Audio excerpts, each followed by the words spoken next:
കർത്താവിൻ്റെ മഹത്വം എല്ലാ സഹോദരങ്ങൾക്കും വേഗം വരുന്ന യേശുക്രിസ്തുവിൻ്റെ അതിശ്രേഷ്ഠ നാമത്തിൽ ക്രിസ്തീയ വന്ദനത്തെ അറിയിക്കുന്നു. ഈ പകലിലും അവിടുത്തെ സന്നിധിയിലേക്ക് കടന്നു വന്ന അബ്ബാ പിതാവേ എന്ന് വിളിക്കാൻ അവിടെ നൽകിയ സാവകാശത്തിനായി നമുക്ക് ദൈവത്തിന് നന്ദി നിറഞ്ഞ ഹൃദയത്തോടെ സ്തോത്രം ചെയ്യാം. കർത്താവിലും അവിടുത്തെ അമിത ബലത്തിലും ശക്തിപ്പെടണം. ഇത് ദുഷ്കാലമാണ്. സമയം തക്കത്തിൽ ഉപയോഗിക്കണം. നമ്മുടെ കർത്താവിൻ്റെ വരവ് വാതിക്കലായിരിക്കും. മറ്റുള്ളവരെ നോക്കി വിധിക്കുവാനല്ല, നമ്മളെ തന്നെ ശോധന ചെയ്യണം. അതുകൊണ്ടാണ് വെളിപ്പാട് പുസ്തകത്തിൽ പരിശുദ്ധാത്മാവ് രേഖപ്പെടുത്തിയിരിക്കുന്ന സത്യമാണ്, വിശുദ്ധനിനെയും തന്നെ വിശുദ്ധീകരിക്കട്ടെ, ഇനി അഴുക്കാകട്ടെ, നീതിമാൻ ഇനിയും നീതി ചെയ്യട്ടെ. ഇതാ ഞാൻ വേഗം വരുന്നു, ഓരോരുത്തന് അവനവൻ്റെ പ്രവൃത്തിക്ക് തക്കവണ്ണം കൊടുപ്പാൻ എൻ്റെ കയ്യിൽ പ്രതിഫലവും കൂലിയുമുണ്ട്. സഹോദരങ്ങളെ, അവരവർ തന്നെ ഒരുങ്ങണം. കർത്താവിൻ്റെ വരവ് സ്വാഗതമായി, ആസന്നമായി. ഒരുങ്ങി നിന്നവർക്ക് മാത്രമേ, വിശുദ്ധ ജീവിതം നയിച്ചവർക്ക് മാത്രമേ മുൻപോട്ട് പോകാൻ കഴിയുകയുള്ളൂ. ആകയാൽ നമ്മുടെ വീണ്ടെടുപ്പെടുത്തിരിക്കുന്നു. ഓർത്ത് നിവർന്ന് തലകളെ പൊക്കുവീൻ, നനയാത്ത നാഴികയിൽ മനുഷ്യപുത്രൻ വരും. നിങ്ങൾ ഒരുങ്ങിയിരിപ്പീൻ എന്ന് വചനം നമ്മളെ പഠിപ്പിക്കുന്നത് പോലെ നാമോ നാശത്തിലേക്ക് പിന്മാറുന്നവരുടെ കൂട്ടത്തിലല്ല, വിശ്വസിച്ച് ജീവരക്ഷ പ്രാപിപ്പാൻ ഇടയാവണം. ലോകവും അതിൻ്റെ മോഹവും ഒഴിഞ്ഞു പോകും. ദൈവത്തിൻ്റെ ഇഷ്ടം ചെയ്യുന്നവൻ മാത്രമേ നിലനിൽക്കുകയുള്ളൂ. ദൈവത്തിൻ്റെ ഇഷ്ടമോ നമ്മുടെ ശുദ്ധീകരണമായിരിക്കാൽ ഇന്ന് പകൽ വിശുദ്ധിയോടെ അവിടുത്തെ മുൻപാകെ ഏൽപ്പിച്ചു കൊടുക്കാം. ശുദ്ധീകരണം കൂടാതെ ആർക്കും കർത്താവിനെ കാണുവാൻ സാധ്യമല്ല എന്ന് ദൈവത്തിൻ്റെ വചനം നമ്മളെ പഠിപ്പിക്കുന്നു. ആകയാൽ വചനപ്രകാരം ജീവിക്കാൻ പരിശുദ്ധാത്മാവ് നമ്മെ എല്ലാം ഇടയാക്കട്ടെ എന്ന് ആത്മാർത്ഥമായി പ്രാർത്ഥിക്കുന്നു. കൈവിടപ്പെട്ടു പോയാൽ പിന്നീടൊരു അവസരമുണ്ടാകും എന്ന് സഹോദരങ്ങളെ നമ്മളാരും ചിന്തിക്കരുത്. സുപ്രസാദകാലമാണ്, രക്ഷാദിവസമാണ്. രക്ഷയ്ക്കായി കാംക്ഷിക്കുന്നവരെ അതിലേക്ക് പ്രവേശിപ്പിക്കാൻ ഇന്നും എൻ്റെ കർത്താവ് വിശ്വസ്തനാണ്. കൃപയുടെ വാതിൽ ഇപ്പോഴും തുറന്നു കിടക്കുന്നു.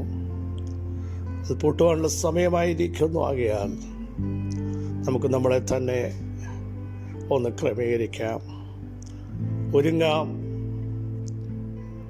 ആകയാൽ പരിശുദ്ധാത്മ ശക്തിയോടെ മുൻപോട്ട് പോകാൻ അവിടെ നമ്മെല്ലാം ഇടയാക്കട്ടെ എന്ന് പ്രാർത്ഥിക്കുന്നു.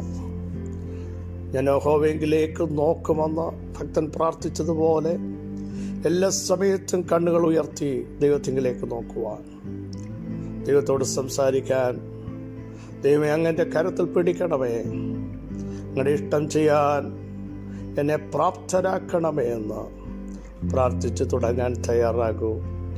ഇന്ന് പകലിലും ദൈവം നിങ്ങളെ ഗൈഡ് ചെയ്യും. അവിടുത്തെ ആത്മാവ് നിങ്ങളെ ശക്തീകരിക്കും. അനർത്ഥ ദിവസത്തിൽ കൂടാരത്തിൽ ഒളിപ്പിക്കും.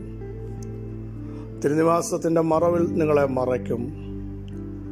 പാറമേൽ നിങ്ങളെ ഉയർത്തും. അവിടുത്തെ രക്ഷയെ കാണിച്ചു നൽകും. ജീവനുണ്ടാകാൻ, സമൃദ്ധിയായ ജീവനുണ്ടാകാൻ എൻ്റെ യേശു വന്നെങ്കിൽ ഇന്ന് പകൽ ആ ജീവൻ്റെ ശക്തി നമ്മുടെ മേൽ വ്യാപരിപ്പിക്കുവാൻ അവിടത്തേക്ക് പ്രസാദം തോന്നും. വിശ്വസിക്കുക, ദൈവത്തിൻ്റെ മഹത്വം വെളിപ്പെടും. ഒടുക്കത്തെ നാളിലല്ല, വിശ്വസിക്കുന്നവർക്ക് വേണ്ടി ഇപ്പോൾ തന്നെ ദൈവത്തിൻ്റെ മഹത്വം അവിടുന്ന് വെളിപ്പെടുത്തും. യേശുവിൻ്റെ നാമത്തിൻ്റെ ശക്തിയുടെ വ്യാപാരം ഇന്ന് പകൽ നമ്മുടെ മേൽ വെളിപ്പെട്ടു വരട്ടെ എന്ന് ആത്മാർത്ഥമായി പ്രാർത്ഥിക്കുന്നു. 112 സങ്കീർത്തനം 6 വാക്യം നമുക്കെല്ലാം സുപരിതമാണല്ലോ. അവൻ ഒരു നാളും കുലുങ്ങിപ്പോകയില്ല, നീതിമാൻ എന്നേക്കും ഓർമ്മയിൽ ഇരിക്കും. ഈ സങ്കീർത്തനം അനേക തവണ നമ്മൾ ചിന്തിച്ചതും നമ്മൾ വായിച്ച് പ്രാർത്ഥിച്ച് ദൈവത്തിന് മഹത്വം കരയറ്റുന്നതുമാണ്. അവിടെ യഹോവയെ സ്തുതിപ്പീൻ എന്ന് പറഞ്ഞ് തുടങ്ങുകയാണ്. യഹോവയെ ഭയപ്പെടണം, അവൻ്റെ കൽപ്പനകൾ ഇഷ്ടപ്പെടണം. അങ്ങനെയുള്ള മനുഷ്യനാണ് ഭാഗ്യവാൻ. ഭൂമിയിൽ കുറേ മണിയുണ്ടാക്കി, നല്ല വീടുണ്ടാക്കി, നല്ല ജോലി ഉണ്ടാക്കിയ വ്യക്തികളല്ല ഭാഗ്യവാന്മാർ എന്ന് തിരുവെഴുത്ത് നമ്മെ പഠിപ്പിക്കുന്നു. എല്ലാത്തിൻ്റെയും സാരം കേൾക്കുക, ദൈവത്തെ ഭയപ്പെടുക. യഹോവയെ ഭയപ്പെട്ട് അവൻ്റെ കൽപ്പനകൾ അനുസരിക്കുന്ന മനുഷ്യരാണ് ഭാഗ്യവാന്മാർ. ലംഘനം ക്ഷമിച്ചും പാപം മറച്ചും കിട്ടിയ മനുഷ്യരാണ് ഭാഗ്യവാൻ. സ്തോത്രം. എന്നിട്ട് ആ സന്തതികളെ പറ്റിയാണ് പറയുന്നത്. അവർ അനുഗ്രഹിക്കപ്പെട്ട തലമുറയാകും. നേരുള്ളവർ തലമുറ. ഐശ്വര്യം, ദൈവത്തിൻ്റെ ഐശ്വര്യം, ആത്മിക അനുഗ്രഹങ്ങൾ, സമ്പത്തുകൾ ഉയരത്തിൽ നമുക്ക് ദൈവം നൽകും. സ്തോത്രം. അവൻ്റെ നീതി ഒരു ദിവസം കൊണ്ട് നിൽക്കുമെന്നല്ല, ഒരു ദിവസം കൊണ്ട് അസ്തമിക്കുമെന്നല്ല, അതെന്നേക്കും നിലനിൽക്കും എന്ന് വചനം നമ്മളെ പഠിപ്പിക്കുന്നു. നേരോടെ നിന്നാൽ ഇരുട്ട് വന്നാലും ഇരുട്ടിലും നിനക്ക് വെളിച്ചം ഉദിപ്പിക്കുന്ന ഒരു ദൈവമുണ്ടെന്ന് ഈ സങ്കീർത്തനം നമ്മെ വ്യക്തമായി പഠിപ്പിക്കുന്നു. അതിനുശേഷമാണ് സങ്കീർത്തനക്കാരൻ പറയുന്നത്, നീതിമാൻ അല്ലെങ്കിൽ അവൻ ഒരു നാളും കുലുങ്ങിപ്പോകയില്ല. നമുക്കറിയാം 46-ാം സങ്കീർത്തനത്തിൽ ഇങ്ങനെ പറയുന്നു, അതുകൊണ്ട് ഭൂമി മാറിപ്പോയാലും പർവ്വതങ്ങൾ സമുദ്രമധ്യേ വീണ് അതിലെ വെള്ളം ഇരച്ച് കലങ്ങിക്കഴിഞ്ഞാലും ഞാൻ കുലുങ്ങിപ്പോകത്തില്ല, അല്ലെങ്കിൽ ഞാൻ ചഞ്ചലിക്കില്ല, കാരണം ദൈവം എന്നോട് കൂടെയുണ്ട്. പ്രിയരെ, ശക്തമായത് പലതും കുലുങ്ങുമ്പോൾ നീതിമാനെ സംബന്ധിച്ച്, ദൈവഭക്തനെ സംബന്ധിച്ച് അവനും അവൻ്റെ കുടുംബവും കുലുങ്ങിപ്പോകാൻ എൻ്റെ ദൈവം സമ്മതിക്കുകയില്ല. സ്തോത്രം. ഹല്ലേലൂയ. നോക്കൂ, പർവ്വതങ്ങൾ കുലുങ്ങി സമുദ്രത്തിൻ്റെ മധ്യ വീണാൽ അതിലെ വെള്ളം ഇരച്ച് കലങ്ങിയാലും, അതിൻ്റെ കോപം കൊണ്ട് പർവ്വതങ്ങൾ കുലുങ്ങിയാലും പർവ്വതം കുലുങ്ങും, പക്ഷെ നീതിമാൻ കുലുങ്ങിപ്പോകയില്ല. കേട്ടോ, ഈ പകൽ ആത്മാവിൽ ശക്തിയോടെ നിൽക്കുന്ന, വചനപ്രകാരം ജീവിക്കുന്ന, അഭിഷേകത്തോടെ നിൽക്കുന്ന, പ്രാർത്ഥിക്കുന്ന സഹോദരങ്ങളെ, നിങ്ങൾ കുലുങ്ങിപ്പോകാൻ എൻ്റെ ദൈവം അനുവദിക്കത്തില്ല. കേട്ടോ, പിടിച്ചു കുലുക്കുമെന്ന് പറയുന്ന ശക്തികൾ കുലുങ്ങും, പക്ഷെ നിങ്ങൾ കുലുങ്ങത്തില്ല. കേട്ടോ, നോക്കൂ, പൗലോസിനെയും ശിലാസിനെയും അകത്തെ ആമത്തിലിട്ടില്ലേ, കൈകാലുകൾ ബന്ധിച്ചില്ലേ, എന്നിറങ്ങാമെന്ന് അവരുടെ അകത്തൊരു ചിന്ത പോലുമില്ല, ആരും ഇറക്കാനും വരില്ല. പക്ഷെ അവർ കുലുങ്ങിയില്ല.